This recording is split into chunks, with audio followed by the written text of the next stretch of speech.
Merci beaucoup. Bonjour à tous. Je m'appelle Nicolas Béguier, je suis architecte sécurité chez Leboncoin et aujourd'hui, je voulais vous parler d'AWS Tower. C'est notre outil d'audit de sécurité de compte AWS. On va voir ça ensemble tout de suite. Il y a quelques années, chez Leboncoin, on a migré sur AWS. On était on-premise, comme beaucoup d'entreprises, et migrer dans le cloud, ça a apporté beaucoup de facilité. On peut créer des instances beaucoup plus rapidement et toutes sortes d'instances. Et l'aspect bac à sable d'AWS fait en sorte qu'il y a des nouvelles ressources qui arrivent tout le temps, qui sont aussi supprimées tout le temps. Et d'un point de vue de sécurité, c'est important d'avoir un œil là-dessus, quasiment en temps réel. Et c'était un des problèmes de base, c'est qu'avec nos outils de l'époque et notre connaissance aussi de notre méconnaissance d'AWS, c'était un vrai challenge. Autre problématique avec la migration sur AWS, c'est que finalement notre système d'information, il est un petit peu exposé sur le web par défaut. Pour peu qu'on ait les bons credentials, et par là je parle des access keys, n'importe qui dans le monde en possession de ces clés peut accéder à n'importe quelle ressource. Et là aussi, on n'est plus notre petit cocon comme on l'était à l'époque. Il faut prendre ça en considération, que les clés, ça se vole, ça se perd et éventuellement, un peu plus rarement, ça se forge.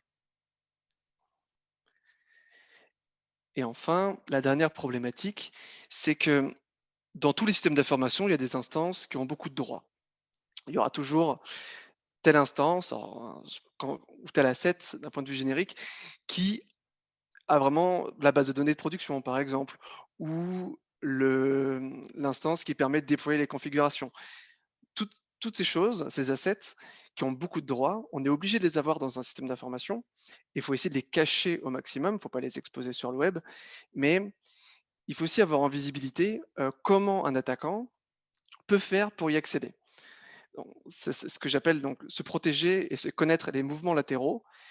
C'est avoir en tête toujours comment n'importe qui peut accéder à n'importe quoi. Et c'est avec ces trois problématiques principales qu'on s'est dit, il faut essayer de trouver un outil ou faire un outil qui peut répondre à ces problématiques et en temps réel nous aider à nous alerter quand il y a des soucis. AWS Tower, de base, c'est deux grands principes. Le Discover, qui est une partie d'inventaire pure et dure, qui n'affiche surtout que des informations liées à la sécurité, et l'audit, qui permet de faire une différence entre cet inventaire et des règles on s'est mis d'accord avant, et ça génère des alertes. Pour revenir plus particulièrement sur ces aspects, donc le Discover, c'est connaître son parc. C'est mon système d'information, mon compte AWS, qu'est-ce qu'il y a dedans? Et si on s'amuse dans l'interface graphique à chercher, déjà on doit cliquer beaucoup de fois, hem, c'est pas simple d'avoir une vision exhaustive de ce qu'on a. Donc ici, on s'est concentré sur les assets, les services AWS, pas forcément les plus critiques, mais les plus sensibles d'être exposés et de latéraliser avec. Donc il y a les EC2 évidemment, les ALB, les buckets S3, et cetera. Et l'idée, c'était OK, on s'y connaît pas dans AWS, en tout cas, on part pas du principe que les gens qui vont utiliser cet outil sont des experts dans AWS. Par contre, ils s'y connaissent en sécurité et abstraire un jargon particulier dans des notions qui parlent un peu à tout le monde. Par exemple, le bucket S3 est ouvert sur internet. C'est pas une case à cocher sur AWS pour obtenir ça. D'ailleurs, c'est beaucoup de cases à cocher, mais on abstrait une complexité pour faire apparaître une information claire sur laquelle on peut se poser la question: est-ce que c'est légitime ou non? Un petit exemple ici, donc là, on fait le discover sur le profil de test, et là, j'ai envie de filtrer, par exemple, tout ce qui a un rapport avec Kibana. Je sais que j'ai des Kibana dans mon compte, mais voilà, parce qu'en fait, si je vous affiche directement toute la sortie, ça rentre pas sur le slide. Donc on va se focaliser sur Kibana. Ici, on voit quoi? Qu'il y a un rôle IAM, Kibana Demo, qui a qui peut faire des actions power user. Alors c'est vrai que c'est assez vague, mais pour faire simple, c'est des actions qui peuvent impacter la production. on va dire, on peut se placer en read, write et admin. Et là, on est plus sur de l'écriture. Voilà, bon, c'est jaune. En EC2, on a quoi? On a une EC2, Kibana. C'est un Linux, on a l'IP. On voit qu'il y a un rôle qui est rattaché à cette instance. Donc, c'est le rôle qu'on a vu au-dessus, Kibana Demo. C'est son instance profile. Et des security groups. Le port 22 est ouvert pour les IP internes, d'une certaine façon. Et le port 5601 est ouvert pour un certain security group. Et enfin, un ELB qui s'appelle LB Kibana ou Kibana-demo pour leboncoin.fr qui est public, c'est en rouge. Donc c'est pas encore un audit, mais il nous prévient, attention, ça risque quand même de sonner plus tard pour attirer l'attention. Et à pareil, un security group, on voit que le port 443 est ouvert sur Internet et c'est le même numéro de security group que celui qui est au-dessus. Donc on peut se dire, OK, le trafic est redirigé vers l'instance Kibana Demo. Et finalement, Power User S3, ça veut dire quoi? On peut utiliser une autre fonctionnalité de WS Tower qui n'est pas vraiment sur de l'investigation, mais enfin, si, c'est pour aller voir plus loin tout ce qui est relatif à gestion des identités IAM.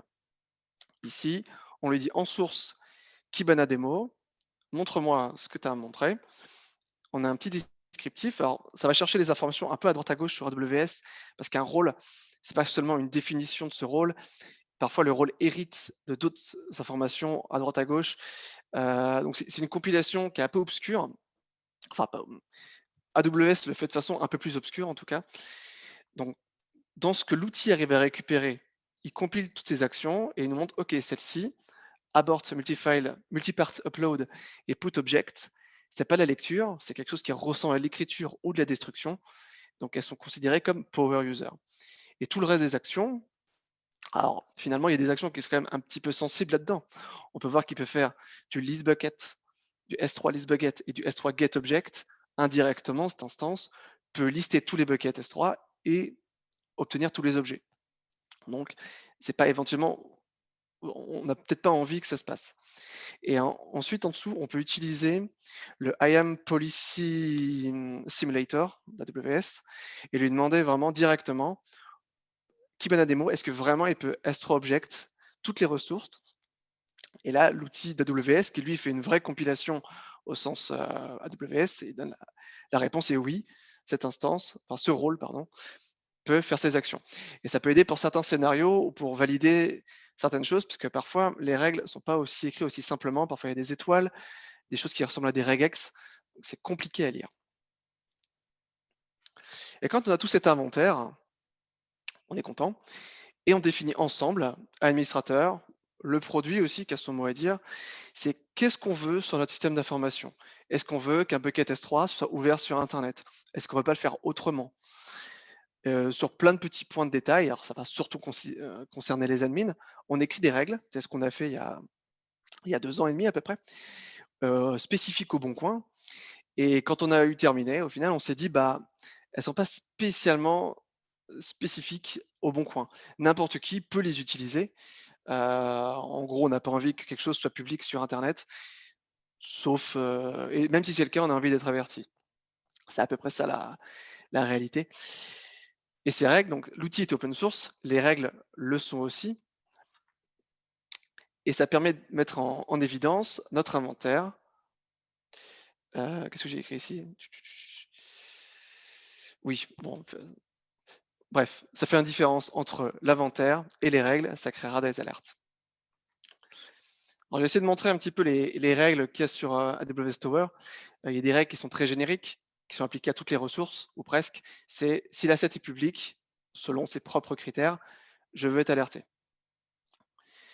Est-ce que aussi une version est dépréciée? Alors, il y a des engines RDS, par exemple MariaDB, MySQL. Lors de la création de l'asset, on lui dit je veux telle version. Et comme AWS est au courant de la version, on peut vérifier s'il y a des CVE sur cette version. Et pareil sur EKS, la version Kubernetes, c'est public.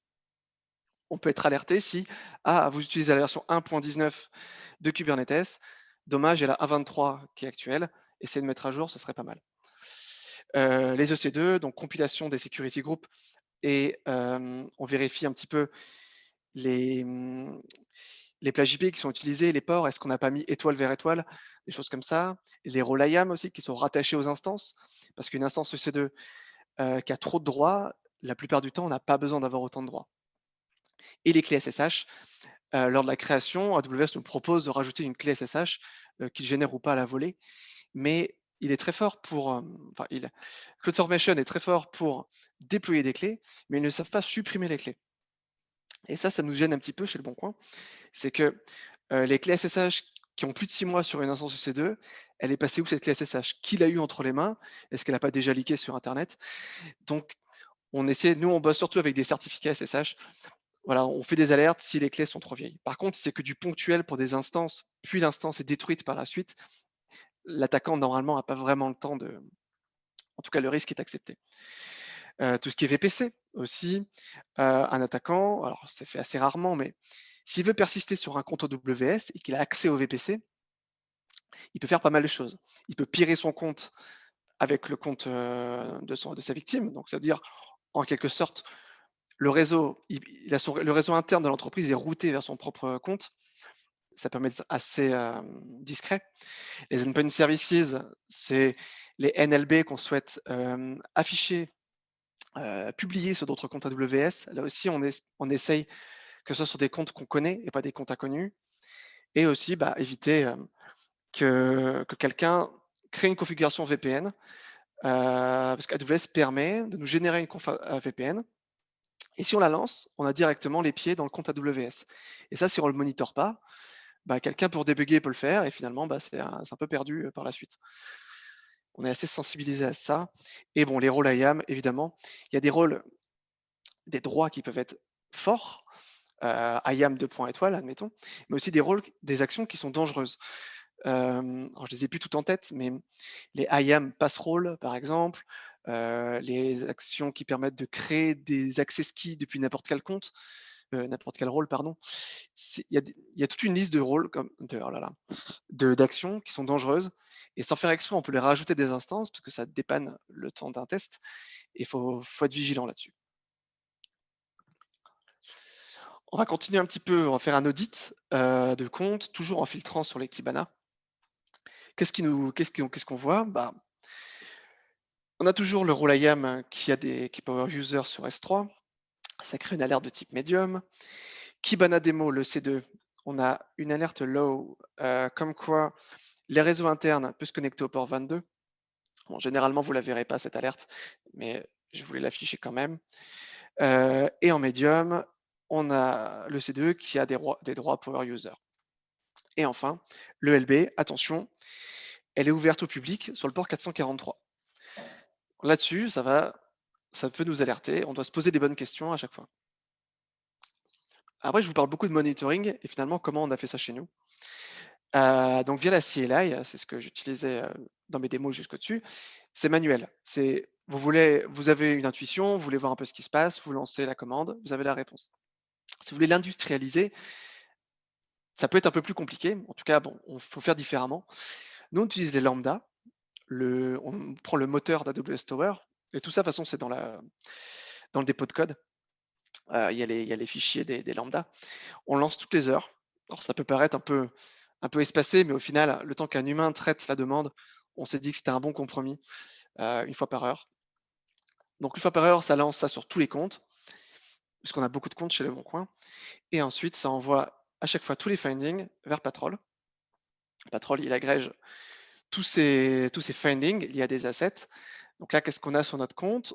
Lié à IAM, en tout cas, on a deux vulnérabilités.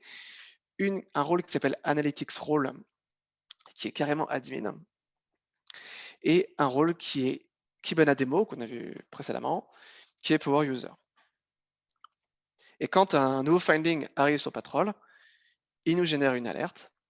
Là, c'est sur Slack. Et on va OK, Analytics Role sur tel compte, il est admin.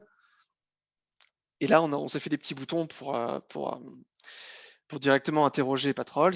On peut changer le statut en confirmed ou en false positive, ce qui permet d'éviter de trop basculer sur les interfaces. Et aussi, bah, en parallèle, on pose des questions aux équipes. Est-ce que c'est normal? Alors, l'audit, c'est très bien. et ça permet aussi de mettre en évidence les assets les plus importants de notre parc. Parce qu'il y a des assets qui sont importants au niveau business, mais les assets qui sont importants au niveau technique, c'est-à-dire un asset qui est administrateur, il est tout aussi important, enfin, tout dépend à quoi il a accès, mais généralement, on n'a pas envie que l'attaquant soit admin sur la plateforme. C'est rarement accepté comme risque. Ce que j'appelle moi les joyaux de la couronne, c'est ça, c'est mes assets sur lesquels je n'ai pas envie qu'il y ait un mouvement latéral. Et je vais me focaliser là-dessus et me dire, OK, quels sont les assets, les autres assets qui peuvent latéraliser, et j'ai comme ça un schéma en tête de ce que je veux éviter. Qu'est-ce qu'on fait? Là, on va auditer et je veux seulement afficher tout ce qui est high sur le compte. Qu'est-ce que j'ai? J'ai trois findings. Le analytics role qu'on a vu juste avant dans Patrol, c'est un rôle IAM qui est administrateur. OK. Et il est rattaché à une EC2 qui s'appelle Analytics Demo. OK. Et le LB, le LB Kibana, toujours, il nous dit attention, il est public sur Internet. Alors, d'un point de vue joyeux de la couronne, les instances publiques n'en font pas partie. Sinon, ça crée trop de, trop de bruit. Là, on accepte que dans une entreprise, il y ait des assets qui soient exposés sur Internet. Par contre, il ne faut pas qu'ils aient beaucoup de droits et il ne faut pas qu'ils contiennent beaucoup d'informations sensibles. Mais ça, c'est ouvert à discussion. Et la question d'après, c'est OK, mais finalement, Analytics Demo, cette EC2, j'aimerais bien savoir, j'aimerais faire un audit complet déjà de cette instance. OK, je filtre par Analytics, donc je retrouve mon rôle et au-dessus, en dessous, je vois deux findings, donc le high toujours, il est admin, et aussi, attention, une vieille clé SSH de 283 jours qui est attachée à l'instance. Donc là, on dépasse aisément les 6 mois, et là, c'est une vulnérabilité. Cette instance, elle est dans mon parc. Je ne sais pas exactement où elle est. Bon, j'ai son IP, mais elle n'est pas publique, a priori, mais elle est administrateur et la clé SSH, je ne sais pas trop où elle est, mais les gens peuvent s'y connecter. Et franchement, il n'y a pas besoin d'être root sur une instance pour impersoner l'instance profile. C'est un curl ou quasiment. Donc ça demande très peu de droits. Et là, bon, un DIDX démo, je vais faire un discover dessus pour avoir plus d'infos techniques sur qui peut le joindre. Donc là, on sort de l'audit, on revient un petit peu en arrière. Qu'est-ce qu'on voit? Gna, gna, gna. Et security group. Tous les ports sont ouverts à ces deux security groups. Le port 8443 est ouvert à un security group et le port 22 est ouvert en interne. Et là, finalement, on n'arrête pas de se poser des questions. C'est l'enchaînement. C'est quoi? C'est SG XXX. Et on n'en finit plus. AdWest Tower, c'est pas mal quand on veut s'intéresser à un asset ou quand on veut l'automatiser. Dès qu'on veut avoir des liens entre les assets, comme je l'ai montré, c'est très compliqué. On va faire un petit bilan à ce moment, c'est qu'est-ce qu'on a?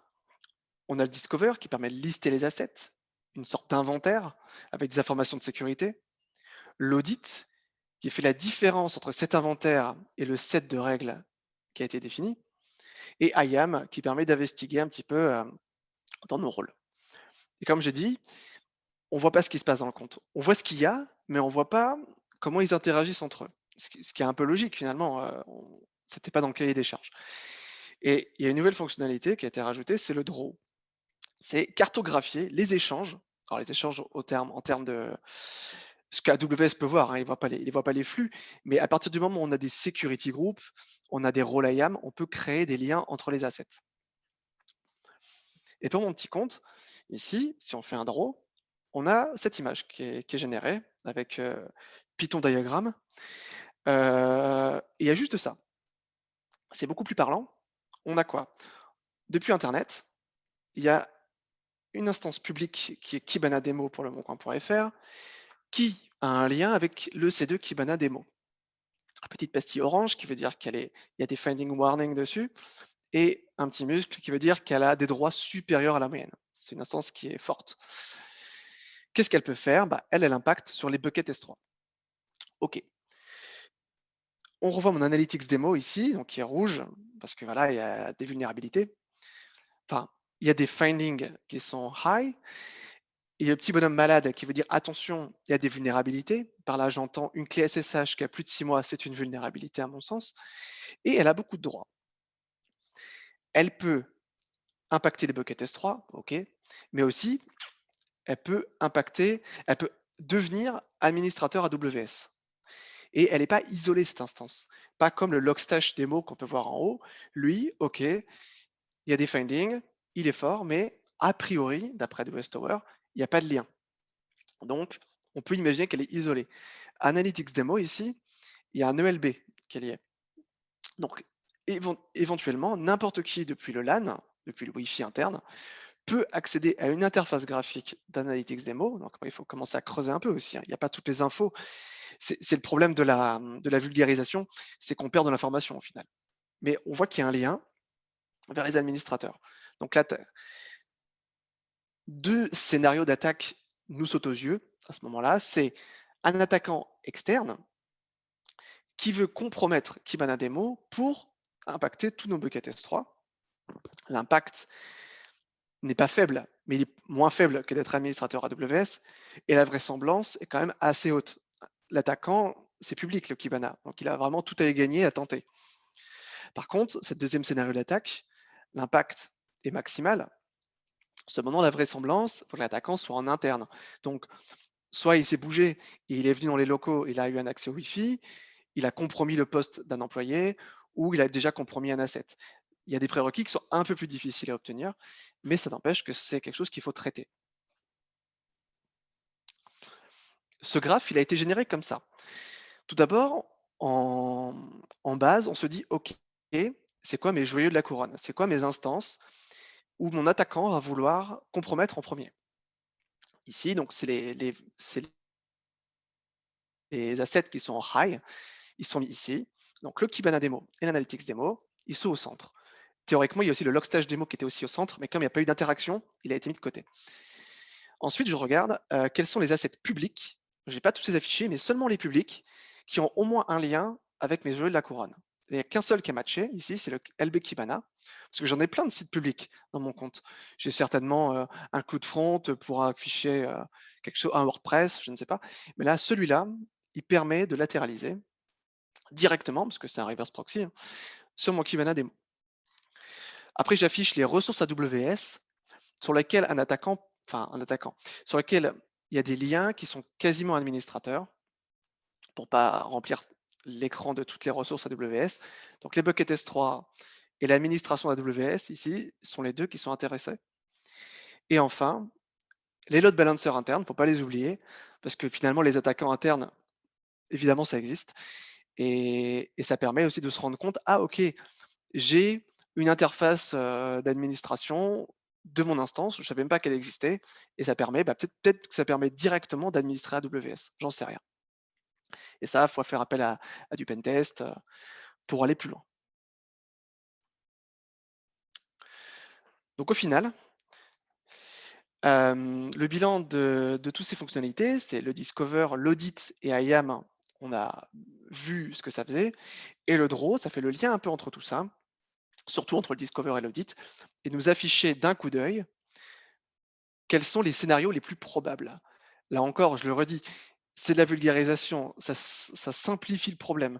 Si on veut aller plus loin, on a plein d'outils, donc le Discover ou l'audit nous permettent d'aller plus loin, et même au final, la console AWS permet d'aller le plus fin possible. Tout ça, c'est fait pour gagner du temps, et n'oublions pas, l'automatisation de la sécurité, ça permet de nous lancer des alertes régulièrement sur attention, tel ou tel problème apparaît en production. Merci à tous pour votre temps.